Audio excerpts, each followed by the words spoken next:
Ahla wa sahla. Right now I want to talk about a single word in Arabic, ma. If you're watching this, you probably know and love ma as a word. You've probably seen it as a question word we use for nonverbal sentences, possibly the first sentence that you were asked to utter, or the first question that you learned how to ask in formal Arabic was ma ismuk, what is your name?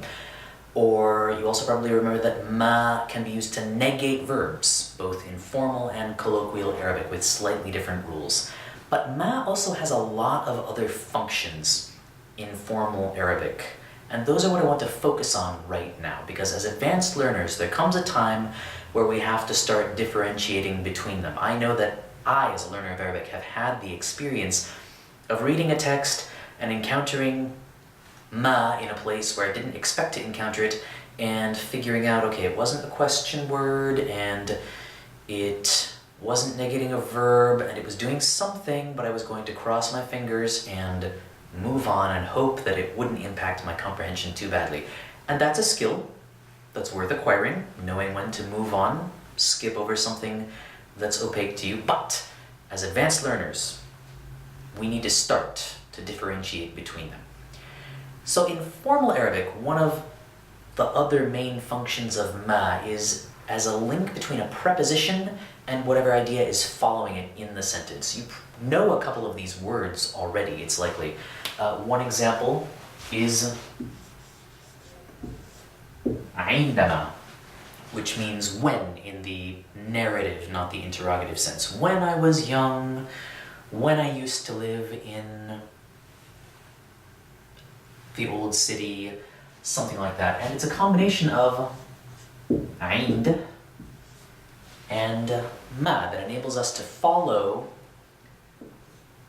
this idea of عند at a certain point with a verb. So if I wish to say something like, when I arrive at the house, I can say عندما أصل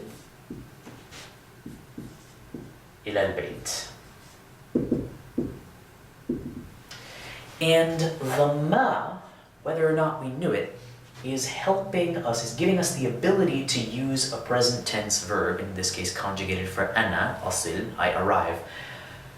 If we wished, we could also compose the same sentence using a masdar, but then we would have to get rid of the ma, or to think of it differently, if we want to drop the ma, then we have to use a masdar instead. So I could say instead عند وصولي إلى البيت, which we might gloss as upon my arrival at the house. It sounds a bit more formal, but the ma is what enables us to use a verb. We have a couple of synonyms actually for عندما that both mean that narrative when. In colloquial Levantine or Egyptian Arabic, you might have heard lamma. Again, we have a ma. Or in very formal Arabic, you might also encounter حينما. حين is a word meaning a time or a moment. So at the time that, and we could swap in either of these synonyms for عندما here, but they all function the same way. One other important use of ma that we see is if we want to put an adverb at the beginning of a verbal sentence, we use ma as, again, just a connector between these two ideas. Ma sneaks in a lot under that umbrella with that responsibility. So if we wanted to say, I often go to the cafe, and if I wanted to put that often idea at the beginning of the sentence, if I wanted to front that idea, I could say كثيرا ما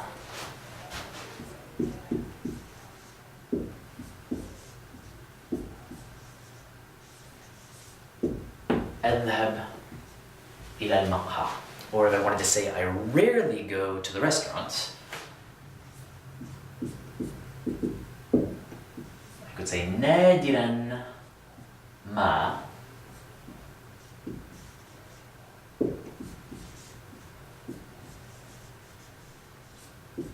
أذهب إلى المطعم. So, in order for this to work, we need ma before that verb that we're using to begin the rest of our sentence.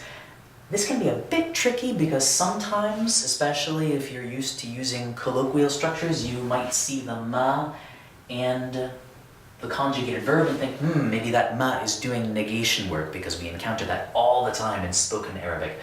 But that's not what it's doing here. It's just serving as kind of a bridge between the idea of a whole lot or rarely, or we could say qalilan ma, not that often.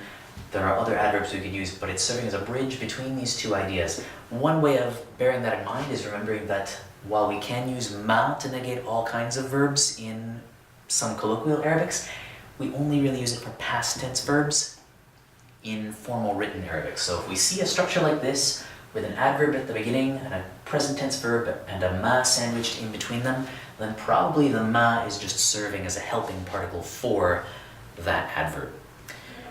We also get a couple of structures with ma that can give a conditional meaning to whatever we're saying, and we can construct a question word with a ma at the end of it to give a more conditional idea. I should mention that in some examples, like with عندما, حينما, لما, the ma attaches right to the end of the word, whereas with these adverbs here, the ma is typically going to be separate. It's going to be a separate word. But if we're making a conditional construction, if we want to say something like wherever or however or something along those lines, we can take a question word like aina, where, and attach a ma right to the end of it and get a word meaning wherever.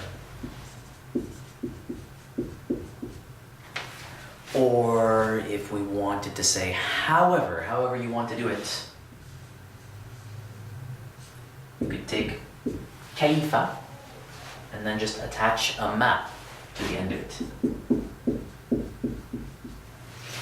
We also have a couple of conditional wherever, however type constructions that don't come very directly out of question words. For example, if we wanted to say whatever, we wouldn't say mama, that would be a little bit strange, but we can say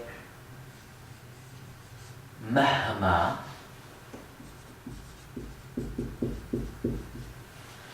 Or if we want to say whenever, in the sense of each and every time that something happens, we actually use kull and attach a ma to it. Not in the sense of whenever you want, but in the sense of every time I go and do something. Whenever I go to the restaurant, I see him there, something like that. With these conditional constructions, we tend to use a past tense verb after, even if the meaning is present tense. Just like the conditional إذا, if, that you probably know. If we wanted to say, if you want to go, I would have to conjugate the wanting in the past tense. إذا أردت, إذا أردت, not إذا تريد or إذا تريدين. Same thing with these conditional constructions. In fact, إذا sometimes in very formal speech also gets a ma after it, that again is not a ma of negation, it's just a ma that serves as a bridge between this conditional idea and whatever follows it. So, there are just a couple of functions of ma that we encounter in formal Arabic. There are a few more, but if you get a basic grasp of what's going on just in these couple of specific situations, it will be very useful to you as you encounter and engage with increasingly more sophisticated texts.